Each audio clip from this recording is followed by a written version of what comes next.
It is my privilege to be here this evening with Jack Ma, one of the great entrepreneurs of our time, of course, the founder of Alibaba. And we have so many things to talk about over the next half an hour. And of course, we also want to try to get to your questions as well. We're going to talk about Alibaba, of course, but also China, the Trump world that we all live in, globalization, trade, and so many other issues. But first of all, thank you, for joining us. Yeah. Let me start with this, which is to say that you just spent some time inside Trump Tower and went to go visit with Donald, our president-elect in the United States. Tell us about that meeting. Well, it's a very productive meeting, much better than I thought, than I expected. What did you expect? Well, I heard a lot, and I watched, like everybody, I watched all the news and heard a lot about him. So when I go inside, I saw, anything that, but he's very sort of open-minded, listen what I talk. So I think I'm very happy about results. And finally, when he said, he said, Jack, let me walk you down. So it seems he's very happy about the results we had. Can I ask, how does a meeting like that happen? Do you call him? Does he call you? Well, how does this take place? Well, that's the question I'm asking myself. Because someday I got some requests from people say, Jack, do you want a meeting the president-elect? I say, is that true or not? Because I'm not ready for that. Because I don't know what to talk about. And then a few days later, I got another request. I got several requests, and then I saw one email with a friend. And it's very sort of specific. I thought about it. I think, yes, maybe I should go and have a talk. And at least I think President-elect Donald Trump would be happy to hear what I want to talk about. So I went. And what did you tell him? Talk about the small business, talk about agricultural products, talk about the trade between China and the USA. We especially focus on telling about how can we bring the small business in America, sell them to China, to Asia, through our network, which can create a lot of jobs for them. And you committed to create what you say is going to be 1 million jobs in the United States over the next 5 years. Yeah. Now, that's not 1 million jobs that Alibaba itself, but you're not hiring 1 million people. No, we totally, Alibaba employee put together is like 45,000 people. We cannot hire 1 million. I cannot imagine I can manage 1 million people. Explain to us how you think about the U.S.-China relationship, given some of the comments that Donald Trump has made about China being a currency manipulator. Did that come up during your meeting? Well, I think first, in America, there's a freedom of speech, right? So he can say whatever he wants, and I respect, I understand. But of course, I have my views. We did not debate about the China-U.S. trade or manipulation. We did not debate. We did not. We agreed on something. Small business, developing the Midwest America, helping the farmers there, small business there, exporting to China. So we all agreed. But something that we did not discuss about the American the job losing to China, Mexico, and this.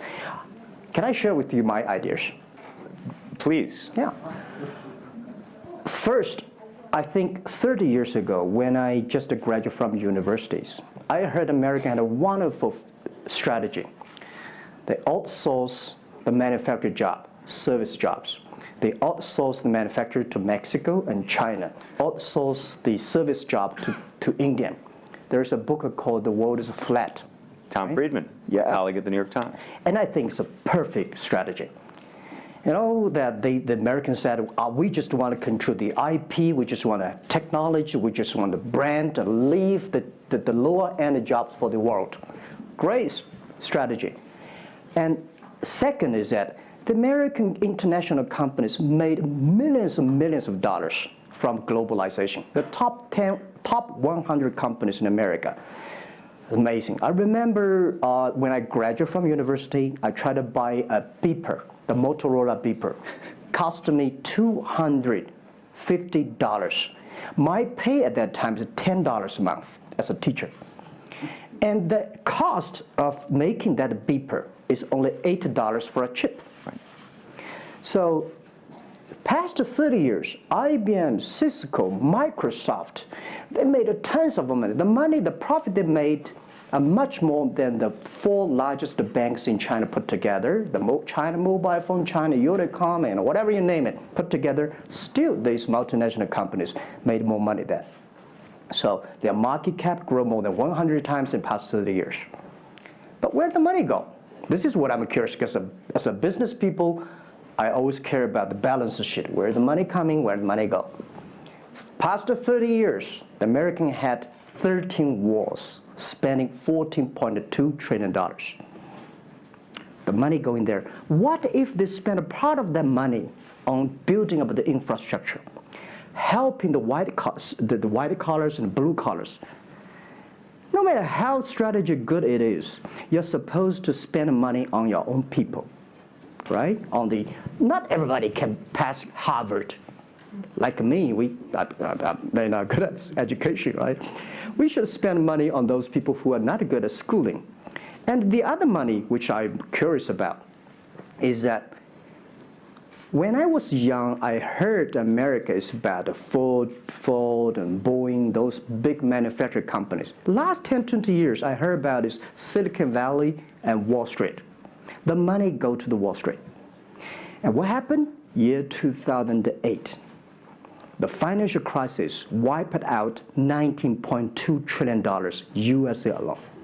They wiped out all the white collars and destroyed 34 million jobs globally. So what if the money is not Wall Street? What if the money spent on the Middle East, Middle West of the United States, developing the industry there? That could be changed a lot. So it's not the other countries steal jobs from you guys. It is your strategy. Okay, but you do not distribute the money and things in a proper way. This is what I. And now we're having a backlash. And that backlash is a rebuke of globalization. And so much of the conversation, frankly, that we have here, and that backlash is happening in the United States. But I will say President Xi was here yesterday. You had lunch with him. And he was quoting Abraham Lincoln. What did you make of that? Well, I would say that globalization is a great stuff. It's the USA, it's developed countries to teach us how to do globalization. I remember 2002 or 1 before China joined the WTO, everybody in China was worried. Me, I was worried. Because what if all the international products come to China, destroy our industry, and we have to lose a job?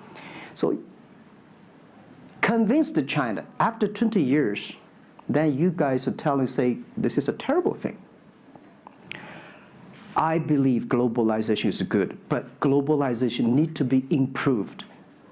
This is Donald Trump, president-elect, want to solve it, the problems. That globalization, I think, should be inclusive globalization. In the past 30 years, the globalization was controlled by 60,000 big companies. 100 years ago, globalization was controlled by several kings and emperors. What if next 30 years we can support 6 million business doing business across the board? What if in next 30 years we can help support 20 million small business can do business across the board? So this is something which I believe globalization should be inclusive. And do you think that the words of President Xi will happen in reality, which is to say that China has largely acted on its own behalf for many, many years, and now is effectively saying that the U.S. needs to continue acting on everybody else's behalf? Yeah, I think, the world needs some, such a, Mr. Xi yesterday said, it's a wonderful time, it's a bad time, or the worst time. The world needs a new leadership, but the new leadership is about working together. This is what I understand. We do not necessarily need one specific leader to teach us what to do, what not to do. But the world have to partner together. This is what I think. And I think as a Chinese, as a business people, I feel proud for what President Xi said yesterday. As a business person, I want the world to share the prosperity together, to join the force together. As a Chinese, I'm happy about what he committed. Yesterday he said, he speaks like us, takes the responsibility of the second largest economy. As the China's second largest economy, he has to take some responsibility.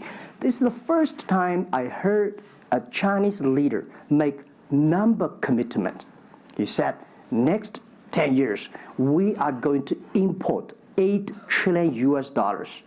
This make me feel excited because China is transforming from exporting to importing. If there's a concrete number, if we can fulfill it, this is going to be huge change to the China and to the world. But don't you think that it's easier today for China to be interested in globalization because of the benefits that can accrue to China because you're continuing to develop than it is for countries that are, quote unquote, developed?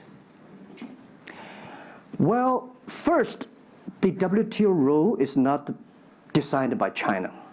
It's not made by China. I will say there's something that I want to change. The WTO is designed, a lot of rules designed for big companies in the past 30 years, and only big companies can do it. And China definitely benefit a lot from opening. I think China should learn one thing, that we grow in the past 30 years. It's because we open to the world. If we continue to open to the world, not fully. Okay. An American business that wants to effectively go into business in China has a very difficult time, has to partner effectively with a company that's there already. This is why I said China has problems too. The world has problems. And China definitely has a lot of problems. China should open, should be more confidence. This is what I feel yesterday. I feel the confidence of Mr. Xi that he is ready to open more to the world.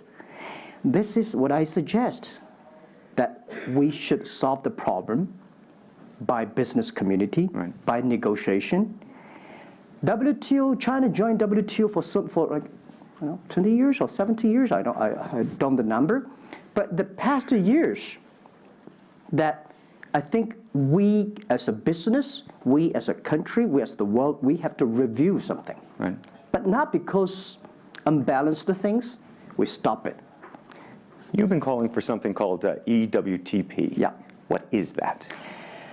This is what I would talk about, is that the WTO was great, but they mainly designed for developed countries, big companies. There's no opportunity for small business.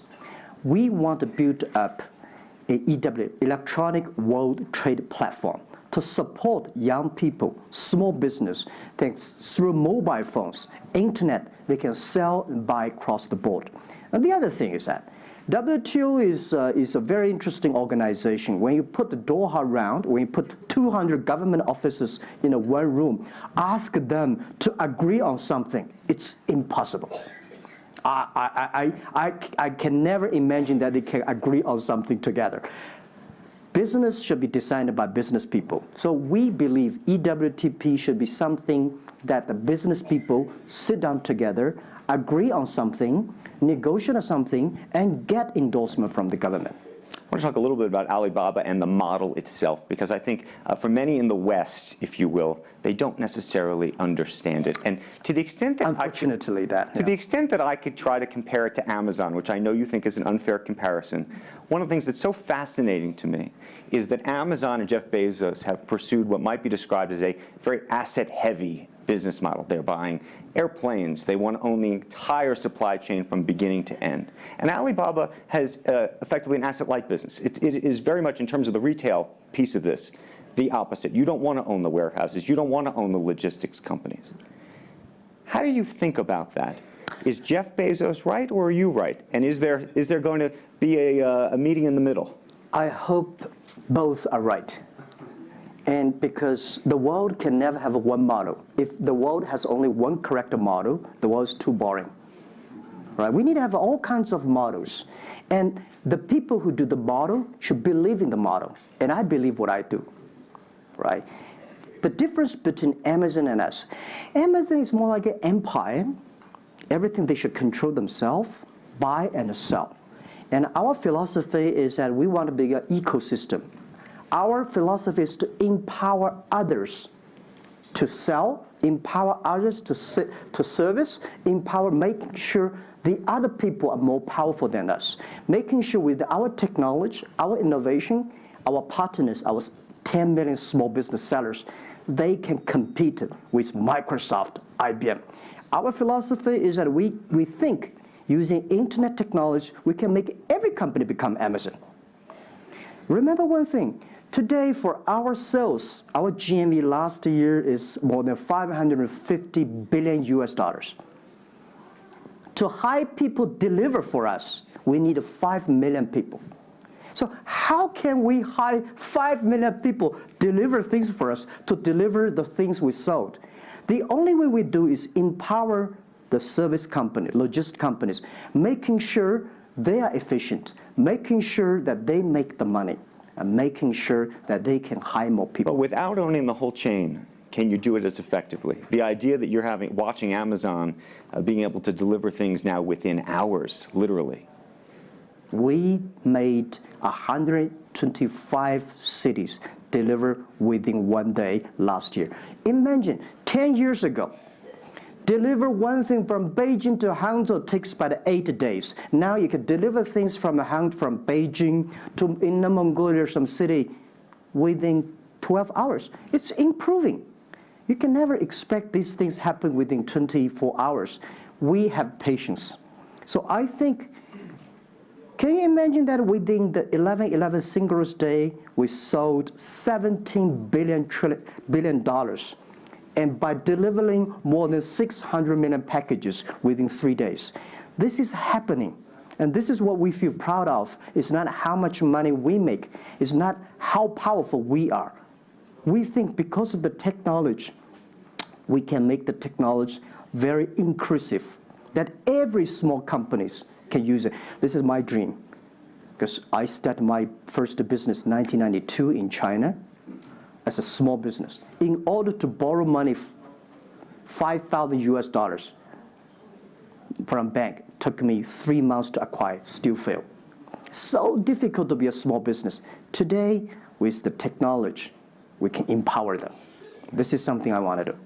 One of the critiques, as you know, and it continues to linger around Alibaba, is the piracy issue. There's an IP issue, and it's an issue all over China, but you take the brunt of a lot of it. Yeah. How much progress have you made in your mind, and how do you think about some of the regulatory bodies in other countries, including the US, that continue to criticize Alibaba for these issues? First, when we start do this business, as a business like this size, you have to take all the criticism. You have to listen what is right, what is wrong. And second, as an e-commerce, when you put 10 million small business, empower them to sell. We do not like Amazon buy. We cannot check. Even when you buy $55 trillion or $550 billion, you cannot check every product. So the model itself and the e-commerce itself may have a lot of these flaws. And third, I would say in the past 17 years, we are the leader of this anti-privacy issues, the IP, protect the IP. But the second, we are internet companies. We do not have the law enforcement. We find this guy is selling product, cheap, fake products. We delete them. We cannot arrest them. But we have huge progress. Last year alone, we put 400 people into jails. We deleted 370 million fake products listing on our site. I would say we are the leaders, and we are using the big data to check who's buying, who's manufacturing, who's selling, what is the address. So now I'm happy about the whole world, especially China, all the government organization, start to realize the issues. So I would tell you, good thing is that today, when you go to those criminal group, which I call them criminals, those fake products, manufacturers, sellers. You've praised the quality, though, of some of these. I would talk about it later, right? Those criminals said they can go anywhere but not not Taobao and Tmall, because using our data, we trace where they are, who they are, what's the address, what they amount. And we will deliver this to the police station and working with them to arrest them. The quality issues is something I want to share with people. It's not about praising the fake products. I want to say that for so many years, those branded companies, you have to be very careful, because the fake products, their quality improving is scary. That is the difference between us. Because when you find guys, the thing that people said, this is fake. And you have to find people, you have to find a third-party institution to check it is fake or not. We find sometimes the quality is better. And I tell you, another thing is even scary. There's one branded company. He said, we are selling fake products. We check everything, there's nothing wrong. So we say, what is wrong? So we buy the products from his flag shop and deliver to them. They say, it's a fake. You know what I'm saying? Yep. We buy things from the flag shop of this brand and deliver back. It's the fake products, they say. So it's a bit confusing. Right. This is fighting against the fake products. It's a war against the human greediness. It's not easy. You cannot finish it, but you have to continue to fight. And I want to say we put 2,000 people, 1 billion RMB every year fighting against that. It can never finish the war within 2 years. But I'm happy. Whether people criticize me, criticize us, the most important is that we are happy about the progress we made. Right. But if people praise me, so, when people say, Jack, you're wonderful, I know I'm not wonderful, right? Oh, Alibaba's great. We are not great. We are just a 17-year-old company. But when people say, you're doing nothing, no, we're doing a lot of things. But you don't have to argue. You don't have to debate. You do what you believe. One of the things you mentioned was using big data on the piracy side, but the other thing that you're using a lot of that big data to do is provide credit and effectively banking the unbanked. And what's so fascinating to me, and I hope you'll share it, is we've talked about the Sesame credit. Yeah. How you are able to use big data effectively to figure out who deserves credit and who doesn't in a marketplace where some of these people had no credit history before. Okay. Well, before we do that, we had a system called Teach Computers to learn how to anti-fake products, teach the computers to learn how to, because we have Alipay, a lot of people try to use all the ways to cheating. So we teach the computer how to do that, the cheating things. So we've been doing that for 10 years. Until now, there's called artificial intelligence, because we've been doing that. We are a data company. 8 years ago, we said to ourselves, Alibaba should not be an e-commerce company. We should be a data company, because we have the data from consumers, we have data from the manufacturer, we have data from the logistic company and transactions. But we think how we can make a data really beneficiary to the society. What China needs is that we have a lot of great people. All the small business, they are very credible, but we don't have a credit system for them. So how can we use a credit rating system based on the data we have to giving everybody a Sesame rating system? That is so powerful in the past 4 years, because every individual, every small business, if they have been using our services, we give them a rating system. So we're giving loans in the past 5 years. We're giving 5 million business loans. They only borrow $5,000. 3 minutes, we can decide whether we should give you money, how much you want to give. Within 1 second, the money will be in your account. And 0 people touch, so we call it 310. And even today, the Sesame rating system become people dating. The mother-in-law want to say, hey, you want to dating with my daughter? Show me your rating system of the Sesame card. So it's so funny. We go to the people want to rent a car, people want to rent a bicycle. They will say, show me your Sesame cards. Good. Because if they do not pay back, if they do not fulfill, the rating system is going to low down, and they can never rent a house. Right? This is what we want to build up, the system, that if you sell or buy fake products, the Sesame cards will show. I'm going to open up to questions, but a final one from me. There's been a lot of speculation that you're going to get into the business of Hollywood. Your name has appeared, Alibaba Group, at the beginning of a couple of big films recently. What is the ambition for Alibaba in the entertainment world? The beginning was like this. Several years, every 5 years, we have a review for our strategy. Now, our strategy is always to look at the 30 years and 10 years. And every strategic decisions we make, we have to ask one question. Is this decision we made solve society problem? Because we believe the bigger social problem you solve, the more successful you are. So if we do this cannot solve any social problems, we don't do it. Second, is this project is going to be successful in 10 years? If it's going to be successful in 10 years, let's do it. If it's going to be successful in 1 year or 1 month, normally I would say, forget about it. Because why you can be successful in 1 year or 1 month? So we all have to put parallel.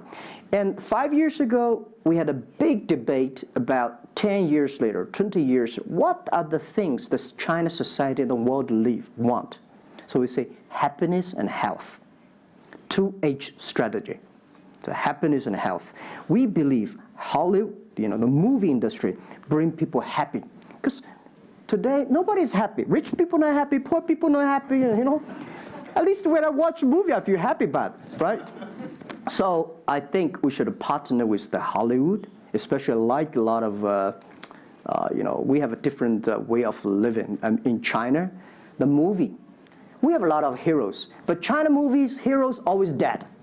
The American movie hero never die. If all the heroes die, who want to be the hero? So my movie, I want to make the hero live. Right, so this is, I think we should learn a lot.